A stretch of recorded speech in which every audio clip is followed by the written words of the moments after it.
This is a segment that you guys brought to my attention this morning. Nick, I think you tweeted this out. Here's a funny story. Former ESPN host says her Biden interview was entirely scripted by network executives. Every single question. Former ESPN host Sage Steele revealed that her 2021 interview with President Biden was scripted by network executives. In an interview with Fox News Digital, Steele recalled the structured nature of the pre-taped interview, so much so that her ESPN bosses handed her a script to go off of. Many of the questions Steele asked Biden in the March 2021 interview pertain to sports leagues attempting to restore normalcy during the COVID pandemic and vaccine hesitancy among athletes and fans. Her interview made headlines at the time when Biden supported the MLB All-Star Game boycott of Atlanta following the passage of Georgia's election reform law. So this was in advance of opening day. We just had an opening day. Baseball season is underway now, freshly underway. 3 years ago was the first opening day since the lockdowns, because the year of the lockdowns, baseball season was cut in half. So Biden did an interview for ESPN in advance of opening day, and we're going to see Sage Steele recall that interview here. A wonderful day in sports. Opening day for America's national pastime. This was about 2 months after he took office. That was an interesting experience in its own right, because it was so structured, and I was told, you will say every word that we write out. You will not deviate from the script, and go to the word. Like, every single question was scripted, gone over dozens of times by many executives, editors and executives. Absolutely. I was on script and was told not to deviate. It was very much, this is what you will ask, this is how you will say it. No follow-ups. No follow-ups. Next. I knew that this was a lot bigger than just the wonderful editors that I worked with. This went up to the fourth floor, as we said, that were all the bosses, the top executives, the decision makers are the president of our company, the CEO, where they all worked. The big picture to me is that I think it's heartbreaking. I think it's really heartbreaking that the people who love Joe Biden and say they truly care about him have allowed it to get to this point. So I'm not even looking at this from a political angle or my beliefs in anything. This is the human side of it. And when someone is struggling, we allow them to continue to be in the spotlight and put them out there in the first place when they knew there were issues. Of course, they had to know. So it's a humanity thing with me, where I don't care where anyone stands, what they voted for, who they believe in. Really care about that person as a father, as a husband, as a everything. Yeah. So that's her recap. Now, I just want to play a couple pieces of the interview itself, because look, if it were just Joe Biden showing up for baseball season, hey, it's President Joe Biden here, play ball, good to have baseball back. Like, if it was basically a glorified infomercial for opening day, I wouldn't really care that much. Okay, we're going to do a 2 minutes about baseball and, don't veer off into anything, else. Okay, that would be one thing. But that's not. He was actually asked, like, policy-related questions.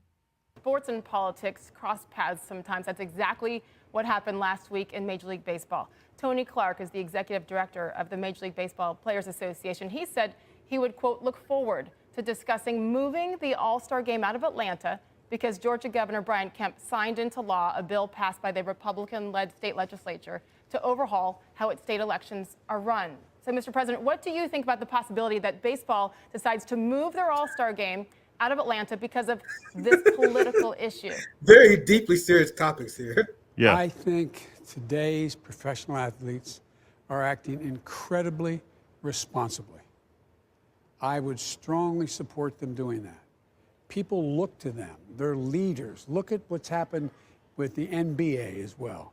Look at what's happened across the board. The very people who are victimized the most are the people who are the leaders in these various sports. And it's just not right.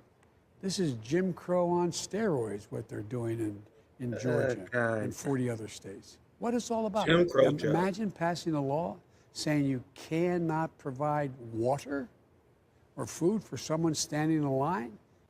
So that was a sample of the interview. I thought I had some of the COVID questions in there too, but I must not have exported it the right way. But, they asked about, baseball players being hesitant to take the vaccines because they wanted all the players to be vaccinated. And then the fans, are we going to have vaccine checks at the ballparks? Because at the time there were vaccine passports in New York for sure. And I think some other cities probably implemented them in certain venues at the time.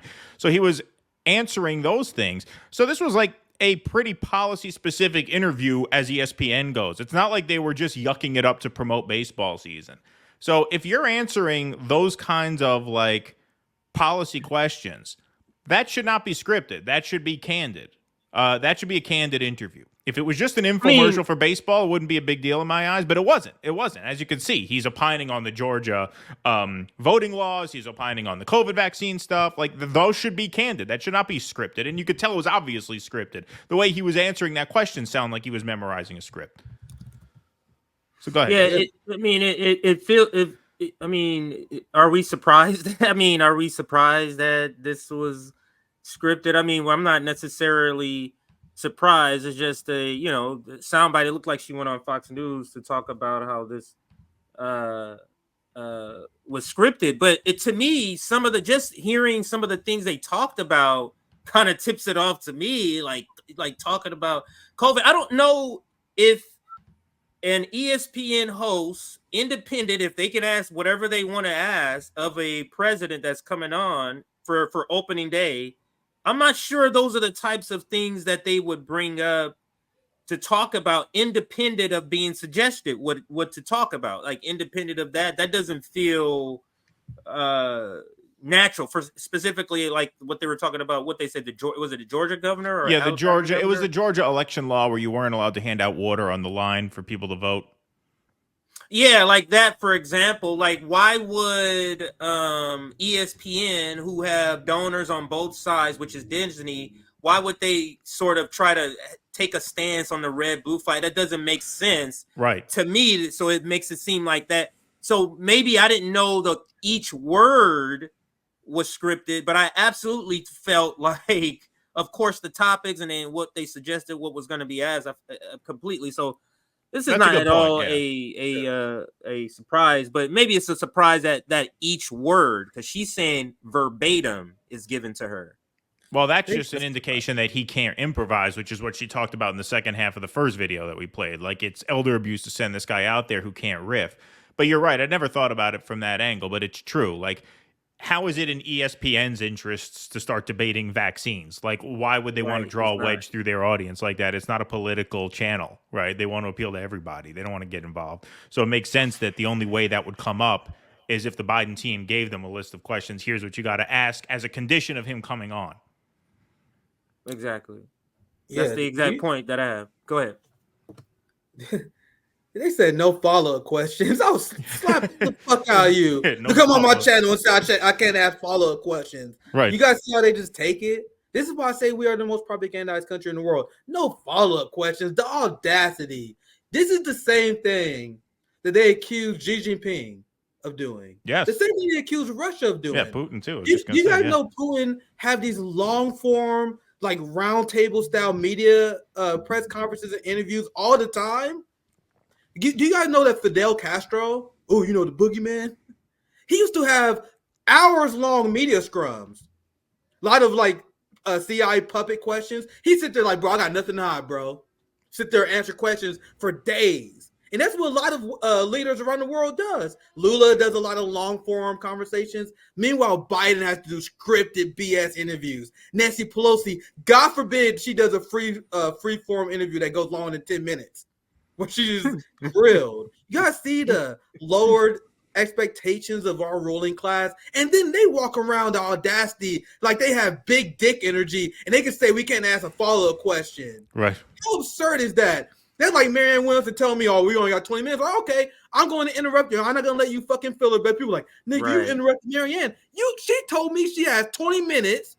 So if we have 20 minutes, you are not going to give me a 3-minute fucking long bullshit long answer. Right. We need to have this energy towards these people. And of course the PMC is not. Of course she's afraid of her job. Remember, they're not real journalists. They are corporate journalists. The people who are actually journalists are people like us who don't fear for a fucking job. You know, there's you had I'm blanking on her name. You may know her, Kian, but there was a famous mainstream media pundit who wrote this article about the death of journalism, and she was complaining about all the Barry Weiss. Yeah, Barry Weiss.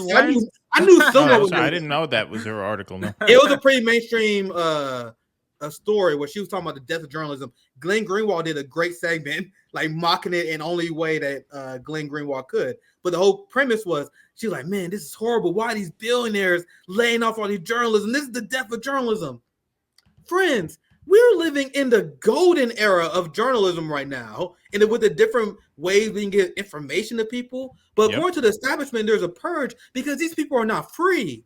Right. You know that same anchor? I forgot her name. You guys know I'm not very good at names. I'm very openly admit that. You're talking about this one? Sage Steele. Yeah, I recognize her because you know she quit her job because of free speech concerns. You know that? Since I know her name, let's see if I can show you guys the receipt. You guys know RBN. I always show you guys receipts. I remember her, and I'm fact checking myself. Too. Hope I'm here it is. Look. She left. I think I can present. Can you mind if I present? No, go ahead. Go ahead. I was fact checking myself. Too. I'm like, man, I really hope I'm not wrong here. There we go. Look at this. Actually, no. Let me click the Hill article. Look, I knew I recognized her. This is one of those stories I saw, but it wasn't worth covering on RBN. You know what I mean? And second, I saw this. This explains everything. Sage Steele leaving ESPN on look at that. First Amendment rights more freely. That was August of this year. I actually wish I did this story in hindsight because I remember I seen this when this happened. This happened last August, where she quit her job because she was saying she was tired of being censored. She felt like she was being controlled, and now it comes out that she had Joe fucking Biden on her show, and she wasn't allowed to ask him any questions, any follow-ups. Now you guys see why she left. Right. Well, let me add more, only because I know about this story and I know about her in particular. She's essentially Stacey Dash. You know what Stacey Dash did, how she went. I would compare her to a Candace Owens in some of her beliefs. I'm not saying she's based. But... So this is I forget who Stacey Dash is. I've heard the name, but I forget who she is. During one of the elections with Trump, she was appearing on Fox News all the time. She's the black girl from Clueless. Clueless movie. Yeah. All right. Yeah, she's a black girl from Clueless movie, but Steele essentially was getting censored. She wants to go full conservative. She wants to talk about trans athletes. That's what she's talking about to use free speech. So it's not like she's trying to be based and they're doing that. She wants to go full, MAGA, and that's the issue with her. I just thought it was a funny connection because as soon as I saw her when I first saw this story, because I saw when Hotspot posted it. Big shout out to my friends at Hotspot. I was like, oh, of course, this is why. I can tell, you can tell this is one of the probably stories that she keep telling, because you can tell that this is one of the things that straw that broke the camel's back. Not saying that she's perfect, but it shows the culture. No, not at all. The only way you make it is if you usually don't dissent like this. Usually most people will go through their entire career not giving a fuck about the First Amendment. You know what I mean? We'll, talk about stuff that they actually care about. But anyway, go ahead, CJ. I mean, because just think about sports. Why would a sports channel limit you on sports? It wasn't sports she wanted to talk about. You get what I'm saying? Right. They're not going to limit you talking about balls and strikes.